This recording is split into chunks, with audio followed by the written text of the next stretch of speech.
पूरी धुंध आ चुकी है। इस वक्त आप देख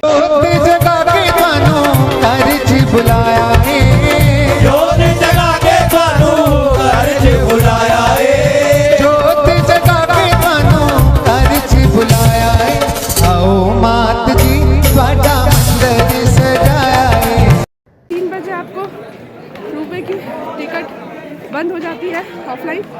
ऑनलाइन सेवा रहती है जो आप पहले कटाए रहते हो। ऑफलाइन सेवा 3 बजे काउंटर बंद कर देते हैं।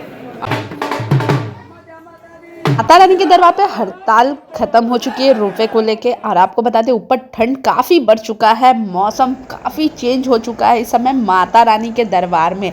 इस वीडियो में हम जानेंगे माता रानी का श्रृंगार आज बहुत ही भव्य तरीके से हुआ। देखिए आपको ऑरेंज और देखिए माँ का श्रृंगार येलो टाइप में कितना खूबसूरत दिख रहा है और ओम की आकृति देखने को मिल रही है। जगह जगह पे अब आपको अंगीरे देखने को मिल रहे हैं माता रानी के दरबार पे। माता दी दोस्तों, सबसे पहले आप सभी को सुप्रभात, वेरी गुड मॉर्निंग और मेरा प्यार भरा नमस्कार। मैं इस वक्त हूँ निहारिका कॉम्प्लेक्स में और साल के अंतिम महीने और साल की अंतिम यात्रा करने के लिए मैं पहुँच चुकी हूँ एक बार श्री माता वैष्णो देवी के दरबार पे और माता रानी का हाजिरी लगाने के लिए। तो मेरे पीछे आप देख रहे होंगे त्रिकुटा पर्वत आपको दिख रहा होगा यहाँ से। और इस समय सुबह के बज रहे हैं 5 और बहुत सारे श्रद्धालु पीछे आपको लाइन में लगे हुए हैं हेलीकॉप्टर के लिए।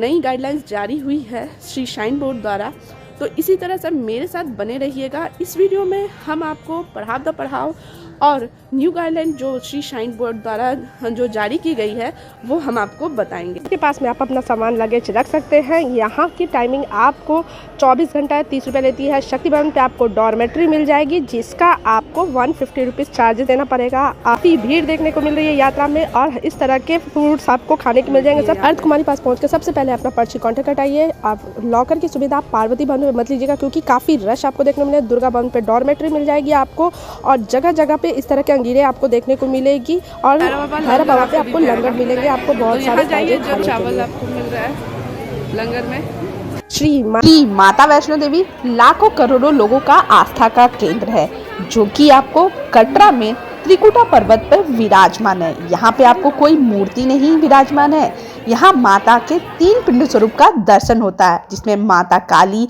महालक्ष्मी, महासरस्वती का दर्शन होता है। कुछ लोग अपनी पैदल करते हैं, कुछ व्यक्ति अपनी यात्रा घोड़े खच्चर से तो कुछ व्यक्ति अपने पालकी से करते हैं, कुछ आपको पिट्ठू से या तो हेलीपैड से। तो जम्मू पहुंच के सारी स्टेट से कनेक्टिविटी जम्मू आपको जल्द ही मिल जाती है क्योंकि सारी ट्रेन आपको कटरा नहीं जाती है। तो सबसे पहले जम्मू पहुंच के आप कटरा बस स्टैंड आ जाइए। रेलवे स्टेशन दिख रहा है, रेलवे स्टेशन से आप सामने से नीचे आओगे और यहाँ से सीधे आप जाओगे तो आपको प्रीपेड टैक्सी काउंटर है और जस्ट सामने में ही आपको बस स्टैंड मिल जाएगा।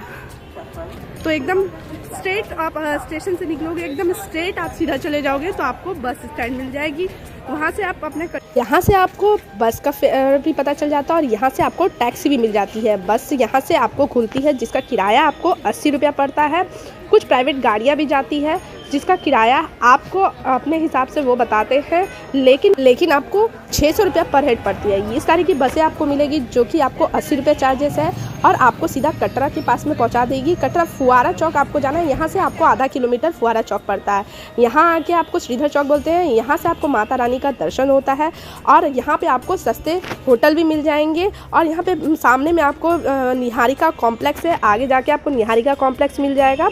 निहारिका कॉम्प्लेक्स जाके आप अपने रहने की व्यवस्था कर सकते हैं। निहारिका कॉम्प्लेक्स में हर तरह की डॉर्मेट्री सुविधा आपको मिल जाती है। निहारिका कॉम्प्लेक्स में यहाँ पे इंक्वायरी काउंटर और रिजर्वेशन आपको मिल जाएगा, सामने से आपको मिल जाएगा। तो यहीं पे आपको निहारिका कॉम्प्लेक्स में डॉर्मेट्री की सिस्टम मिल जाएगी। यहाँ पे बहुत सारे आपको डॉर्मेट्री है, जैसे शिव शक्ति हो गई, आगे पीछे में आशीर्वाद है, बहुत सारे आपको यहीं पे डॉर्मेट्री मिल जाएगी। इंक्वायरी रूम है जहाँ पे आपको हेलीपैड की टिकट वगैरह सब यहाँ से इंक्वायरी रिजर्वेशन है आपको मिल जाएगी। और यहाँ से डॉर्मेट्री शिव शक्ति का यहाँ पे डॉर्मेट्री आशीर्वाद में मिल जाएगी। तो इस तरह की डॉर्मेट्री आपको मिल जाती है। ऑनलाइन ज़्यादातर बुकिंग होती है, अगर आप ऑफलाइन लेना चाहते हैं तो आप काउंटर पे जाके कीजिएगा, आप थोड़ी रिक्वेस्ट कीजिएगा तो आपको मिल जाती है ये व्यवस्था। मेरी है और 12 नंबर है। तो यहाँ पे आराम से, ये मेरी बेड है, आराम से कंफर्टेबल बेड हमें मिल गई। निहारिका कॉम्प्लेक्स से यात्रा पंजीकरण का समय सुबह 4 बजे से रात के 10 बजे। इस तरह का आपको RFID कार्ड मिल जाएगा, जो कि नया RFID कार्ड है। आप भी आइए तो यही RFID कार्ड आपको मिलेगा। से आपको ऑटो का फेयर 150 रुपया बोलते हैं, 200 भी बोलते हैं, लेकिन वहाँ से 1 किलोमीटर आपकी यात्रा है। आप पैदल भी कर सकते हैं, चलते टहलते आप पैदल भी जा सकते हैं। बाणगंगा से आपकी, इसे दर्शनीय गेट भी कहते हैं, यहाँ से आपकी 13 किलोमीटर की लंबी यात्रा होती है। तो फाइनली आप देख रहे हैं कि कितनी भीड़ है और काफ़ी रश आपको देखने को मिल रहा है। बहुत सारे श्रद्धालु दर्शन करने के लिए आए हैं और इस तरह की आपको बच्चे को रखने की वन साइड का, तो भैया बता रहे हैं कि वन साइडेड का, यहाँ से आप बच्चे को इस तरह से कैरी करके लेके जा सकते हो, चल जाती है। और आपके लेफ्ट साइड ले लीजिएगा तो आपको गुलशन कुमार का लंगर देखने को मिल जाएगा। तो अभी सुबह मॉर्निंग है, इतने सुबह अभी आपको गुलशन जी का लंगर नहीं खुला हुआ है। अगर आप इस नए ताराकोट मार्ग से यात्रा करना चाहते हैं तो यहीं से आप अपनी यात्रा स्टार्ट कीजिए, लेकिन हम प्रेफर करते हैं आपको कि पुराने रास्ते से जाइए, क्योंकि पुराने रास्ते पे बहुत सारी हलचल रहती है और ताराकोट मार्ग रास्ते पे आपको हलचल बहुत कम मिलती है, जिससे कि यात्री को लगता है कि यात्रा बहुत ज़्यादा है। तो आप कोशिश करिए कि पुराने यात्रा से जाए, बाकी आपकी मर्जी, आप जिससे कंफर्टेबल हो आप उसी से अपनी यात्रा को स्टार्ट करिए। यहाँ से आपको घोड़े की सुविधा मिल जाती है, आप यहीं से घोड़े अगर करना चाहते हो तो यहीं से आप घोड़े कर सकते हो। बाणगंगा गेट के पास में ही आपको फर्स्ट प्रीपेड बुकिंग काउंटर मिल जाता है, जहां से आप घोड़े, पिट्ठू, पालकी की सुविधा लेते हैं। इसी रेट लिस्ट के पास से ही आप बुकिंग करिएगा, क्योंकि आगे जाने पे आपको रेट ज़्यादा आता है। यात्रा पे आपको इस तरह के सिम कार्ड मिल जाएंगे। आप अगर जम्मू में नहीं लिए हैं, कटरा में नहीं लिए हैं, तो इस तरह के सिम आपको, क्योंकि वहाँ जाके सिम आपकी बंद हो जाती है। और यहीं पे आपको कुछ ढाबे मिल जाएंगे खाने के लिए और आप अपनी यात्रा यहाँ से स्टार्ट कर सकते हैं। तो हम पहुँच चुके हैं इस समय बाणगंगा गेट, जो कि तो जय माता दी दोस्तों, हम एक और नए पड़ाव पे पहुँचे हैं जिसे हम बाणगंगा कहते हैं। यहीं पर श्री माता वैष्णो देवी जी ने पवन पुत्र श्री हनुमान जी के आग्रह करने पे बाण छोड़ के इस शीतल जल को प्रकट किया था। और मान्यता यह भी है कि माता रानी जी ने यहीं पे अपने केश भी धोए थे। और ये देखिए कितना शीतल जल आपको यहाँ पे देखने को मिल रहा है और बहुत ही क्लीन है। और इस वक्त बाणगंगा का पानी काफ़ी ठंडा है। बहुत सारे श्रद्धालु इस समय देखिए, आपको बहुत सारे श्रद्धालु स्नान नहीं ऐसे ही छिड़क के जा रहे हैं अपने, क्योंकि ठंड काफ़ी है इस वक्त। थोड़ी सी आगे जाने के बाद इच्छापुर मंदिर मिलती है। आपको इच्छापुर मंदिर में दर्शन करके जरूर अवश्य जाइएगा और माथा टेक के जरूर जाइएगा। यहाँ भी मंदिर है और माता रानी का भव्य स्वरूप मूर्ति अंदर में देखने को मिलता है आपको। तो यात्रा मार्ग पे जाते जाते आपको इस तरह के फ्रूट सैलेड मिल जाएंगे। इसे ही खा के आप अपनी यात्रा करिए, जो कि आपको 30 से 40 रुपया पड़ता है। और इसे खा के चलने से यात्रा आपकी भरपेट, अगर आप खाना खा लोगे तो आप यात्रा नहीं कर पाते हो। अब हम प्रथम प्रभाव पे पहुंच चुके हैं, जिसे हम चरण पादुका कहते हैं। यहाँ पे माता रानी ने भैरवनाथ जी को पीछे मुड़ के कहते हैं। माँ भवानी जी ने यहीं पे जब पीछे मुड़ के देखे तो उनके चरण चिन्ह बन गए थे। तो आप यहाँ दर्शन करके जरूर जाइएगा। माता के जो चरण चिन्ह है देखिए, इस तरह आपको यहाँ पे देखने को मिलेंगे। मैंने अंदर से लिया और यहीं पे आपको माता रानी के 9 स्वरूप का दर्शन भी होता है। तो जरूर जाइए और दर्शन करके ही अपनी यात्रा को आगे बढ़े। यहाँ पे कुछ ऐसे ढोल नज़ारे वाले का नज़ारा देखने को मिलेगा। तो फाइनली हमारी सीढ़ी की यात्रा समाप्त हुई। हम पहुँचने वाले हैं इस समय अर्धकुमारी, और आपको पीछे भव्य सुंदर मिल रहा है इस समय कटरा का। क्या सुंदर नज़ारा आपको देखने को मिल रहा है। बहुत सारे भक्तजन दर्शन करने के लिए आ रहे हैं। ये देखिए, तो अब हम पहुँच चुके हैं अर्धकुमारी, जो कि आपको दूसरा पड़ाव कहते हैं।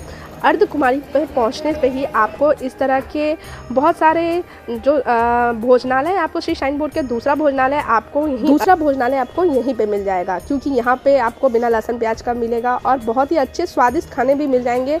डोमिनोज का भी है, यहाँ पे मैकडोनल्ड्स है, बहुत सारे खुल गए हैं। तो अब हम पहुँच चुके हैं अर्धकुमारी माता रानी का दर्शन करने के लिए।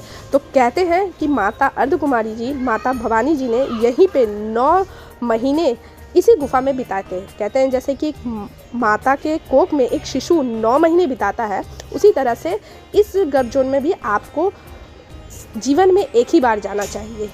तो सामने आपको भगवती भवन दिख रहा है, यहीं पे आपको श्रद्धा भवन दिख रहा है, यहीं पे आपको शैलपुत्री भवन भी आगे देखने को मिलेगा। तो यहाँ पे आपको डॉर्मेट्री की व्यवस्था मिल जाएगी। गर्भ जोन का है, आप जब भी यात्रा करने आइए तो सबसे पहले यहाँ पे पर्ची कटा के आगे की ओर जाइए। अभी आपको 24 घंटे का वेटिंग आ रहा है गर्भ जोन गुफा का दर्शन करने के लिए। तो हम इस समय पहुँचे थे, हमने पर्ची कटा के आगे की ओर चले गए, क्योंकि पर्ची कटा के जब भी आप पर्ची कटा के जाइए ऊपर यात्रा करने के लिए जाइए। तो एक रास्ता आपको हिमकोटी सांची छत की ओर जाता है, इधर सांची छत के इधर से आपको ये रास्ता आपको हाथीमत्था सांची छत की ओर जाता है, और दूसरी हिमकोटी मार्ग जो नया रास्ता है आपको वो जाता है। तो ज़्यादा लोग आपको हिमकोटी मार्ग को प्रेफर करते हैं। यहाँ पे आपको डोनेशन है, आप डोनेशन कर सकते हो माता रानी का, जो कि आपकी जितनी इच्छा हो। यहाँ पे आगे जाके आपको गर्भ जोन पर्ची मिल जाता है, जो कि आप पर्ची कटा सकते हैं। और कंबल का भी यहीं पे काउंटर है, आप कैश काउंटर है, यहाँ पे आपको कंबल भी मिल जाता है। हाँ, ये याद रखिएगा, यहाँ पे डॉर्मेट्री आपको शाम के 5 बजे के बाद ही खुलती है, और ब्लैंकेट भी उसी समय आपको मिलेगा। कैश दे के सिक्योरिटी लेते हैं, उसके बाद फिर आपको रिटर्न करना होता है कंबल, और उसके बाद आपको पैसा रिटर्न मिल जाता है। तो यहाँ पे आपको देखिए पूरा लिखा हुआ है। तो हम थोड़ा सा आगे हिमकोटी मार्ग से इधर भवन के रास्ता, और एक रास्ता इधर जाता है जो कि ताराकोट मार्ग से होके आता है, जो कि आपको मिला देता है, जो कि अर्धकुमारी के रास्ते में। तो हम चलते हैं आगे, आपको नीचे दिखाते हैं कि कहाँ से आपको रास्ता निकल के आता है ताराकोट मार्ग का, जो कि एक साथ मर्ज होता है। यही रास्ता आपको ताराकोट मार्ग से आता है, रास्ता जो मिल जाता है, जो नया रास्ता है। और यहीं पर आपको लंगर भी मिलता है ताराकोट मार्ग में। तो चलिए हम आगे यात्रा करते हैं।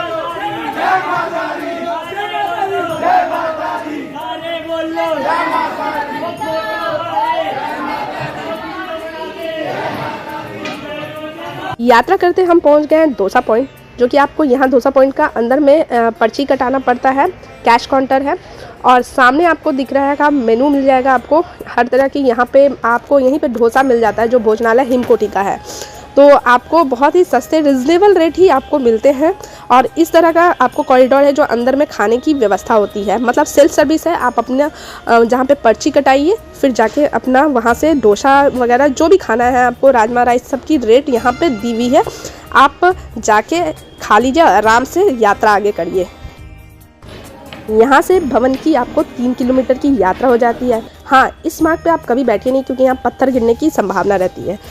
हम पहुंच चुके हैं इस समय पार्वती भवन, जो कि अभी आपको नया बना है। हम आपको कहते हैं कि आप 1 तारीख जिस दिन रश हो, तो आप पार्वती भवन में कभी भी लॉकर नहीं लीजिए, क्योंकि यहाँ पे काफ़ी देर होती है और काफ़ी लंबी लाइनें लगती है, कतारें। यहाँ से माता रानी का आपको दर्शन हो रहा होगा। पार्वती भवन में आपको एक बेल्ट देता है, मैंने आपको अभी प्रोसेस इसमें दिखाएंगी कि एक तरह का लॉकर का सुविधा है। और यहाँ पर रात में आराम से कंबल लीजिए, और यहाँ पे भी नीचे में डॉर्मेट्री की व्यवस्था टाइप की है, आप आराम से आराम कर सकते हैं। लेकिन ऊपर में लॉकर है, ऊपर नहाने की भी व्यवस्था है, आप आराम से कर सकते हैं। वॉशरूम है, लेडीज़ का लॉकर एरिया है। तो आप देखिएगा काफ़ी भीड़ है, आपको देख रहे हैं, घंटों लाइन में लगनी पड़ जाती है आपको इस तरह से पार्वती भवन में। तो पार्वती भवन में आपको 100 रुपया सिक्योरिटी के तौर पर लेते हैं, और वहाँ पे लॉकर की सुविधा मिल जाती है, जो कि अभी नया बना है, और इसका उद्घाटन नवरात्रि के समय में ही हुआ था। तो मैं प्रेफर करती हूँ कि आगे आप थोड़ी सी आगे 5 नंबर के पास से पहले एक जो लॉकर है, आप वहाँ चले जाओ, वहाँ पे लॉकर की व्यवस्था करिए, लॉकर रखने की व्यवस्था। यहाँ पे काफ़ी नया होने के कारण काफ़ी रश हो जाती है। तो इस तरह की आपको 100 रुपये की एक कार्ड कटेगी, जिसमें लॉकर नंबर आपका 306 है, और RFID कार्ड से कनेक्टेड रहता है ये हमारा लॉकर नंबर। और जब तक आपकी RFID कार्ड नहीं रहेगी, तब तक आपको लॉकर नहीं मिलेगा। तो ध्यानपूर्वक हमेशा RFID कार्ड जरूर ले लीजिएगा। हाँ, एक चीज़ और है कि यहाँ पे आपको ना जो लॉकर नंबर दिया उसी में रखना है, और 100 रुपया आपको देंगे, जो कि रिफंडेबल हो जाती है। तो चलिए आगे ऊपर हम दिखाते हैं फिर। हाँ, वही तो बोले, लॉकर में ही रखना है। हम तो ऐसे ही लॉकर में ही रख देते हैं।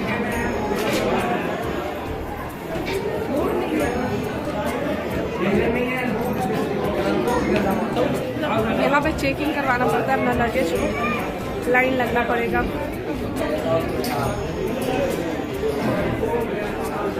लाइनें लगनी पड़ेगी। रख सकते हैं लॉकर पे, सिर्फ आपकी सामानें रहती है। देखिए इस तरह के काफ़ी लंबे आकार में यहाँ पे लॉकर बना हुआ है, कम से कम 1000 से ऊपर बनी हुई है इस तरह के लॉकर।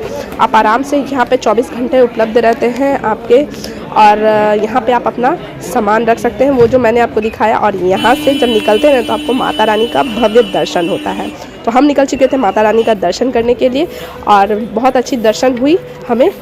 और रुपए की सेवा आपको बता दें कि 3 बजे तक ही आपको टिकट मिलती है ऑफलाइन। तो जय माता दी दोस्तों। तो फाइनली आपको पता चल गया होगा टीका देख के कि माता रानी का हमारा दर्शन हो गया है। और माता रानी का भव्य द्वार बहुत ही सुंदर लग रहा है इस वक्त। और थोड़ी थोड़ी हल्की धूप है तो पूरा क्लियर नहीं दिख रहा है। ये देखिए पूरा दिख रहा है आपको। यहाँ पे माता रानी 3 पिंड स्वरूप में विराजमान है। सबसे पहले माता काली, माता लक्ष्मी और माता सरस्वती। तो 3 पिंड स्वरूप में माता रानी यहाँ पे विराजमान है। दर्शन हम करते हैं नवदुर्गा पथ, जो कि आपको नवरात्रि में जो उद्घाटन हुआ था। तो नवदुर्गा पथ में दर्शन करते हुए आप जाइए। बहुत ही खूबसूरत माता के 9 रूप का दर्शन होता है और बहुत ही लंबे आकार में ये नवदुर्गा पथ बना हुआ है। तो यहीं से जाइए दर्शन करने। तो हम दर्शन करके भैरव घाटी की ओर चल चुके हैं। भैरव घाटी दर्शन करने के लिए यहाँ की चढ़ाई बहुत ही खड़ी है। यहाँ की चढ़ाई आपको बहुत ही खड़ी है और ठंड बहुत बढ़ चुकी है इस वक्त। तो हम अब चल रहे हैं भैरव घाटी जी का दर्शन करने, भैरव बाबा का। थोड़ी लेट होने के कारण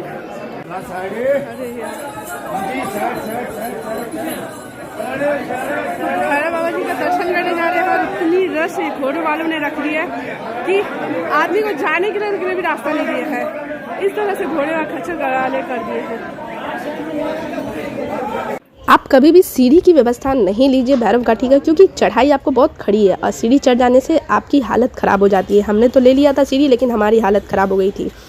तो हम पहुंच चुके हैं इस समय भैरव घाटी और यहाँ से देखिए माता रानी का सुंदर नज़ारा आपको देखने को मिलता है। कहते हैं कि जब तक भैरव बाबा का दर्शन नहीं करिए तब तक आपकी यात्रा संपूर्ण नहीं रहती है, क्योंकि यहीं से आपकी यात्रा संपूर्ण होती है। तो यहाँ पे भैरव बाबा जी का सिर कट के गिरा था।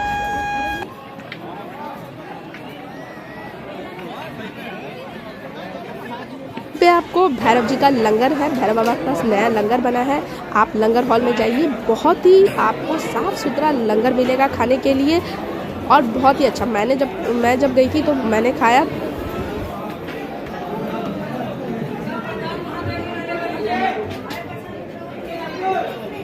यहाँ पे आपको लंगर हॉल देखने को मिलेगा, भैरव बाबा जी का लंगर हॉल। यहाँ से आप प्रवेश करिए लंगर में और आपको दिखेंगे यहाँ पे आपको कभी मेनू चेंज होता है, कभी चावल राजमा रहता है, कभी दाल चावल रहते हैं और गर्मा गर्म आपको लंगर की व्यवस्था मिलती है। यहाँ पे देखिए रसोइया कितने बड़े बड़े, मतलब 24 घंटा यहाँ पे खाना बनते रहता है। आपको कितनी क्लीन आपको देखने को मिलेगी। हमने देखा, बहुत ही अच्छा लगा हमें लंगर। आप जब भी जाइएगा तो लंगर जरूर प्रसाद ग्रहण करिएगा। हाँ, लेकिन लंबी लाइनें लगनी पड़ती है। यहाँ भी सेल्फ सर्विस है, आपको कोई ला के नहीं देगा। तो यहाँ क्लीन रखना आपकी जिम्मेवारी है, लेकिन 24 घंटा लंगर चलती है तो सफाई भी वहाँ पे बहुत ही अच्छे तरह से रहती है। आपको यहाँ सेल्फ सर्विस है, सामने पीने का पानी मिल जाएगा और इस तरह की लाइनें लग के आपको लेनी पड़ती है। दाल चावल तो फाइनली मुझे मिल गया हमारा लंगर, गर्मा गर्म दाल चावल।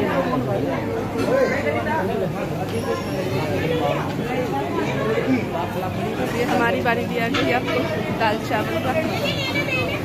हमें भी गर्मा गर्म दाल चावल मिल गई और यहीं पे आपको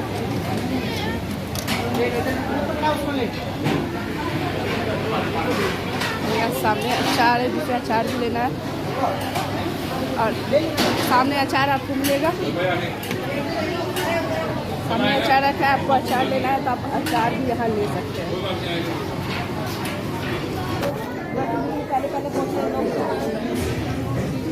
तो चलिए हम भी दाल चावल ग्रहण करते हैं और लंगर का सेवन करते हैं। जगह जगह पे इस तरह के अंगाड़े मिलेंगे आपको हाथ तापने के लिए, जो कि गर्म महसूस दिलाए आपको।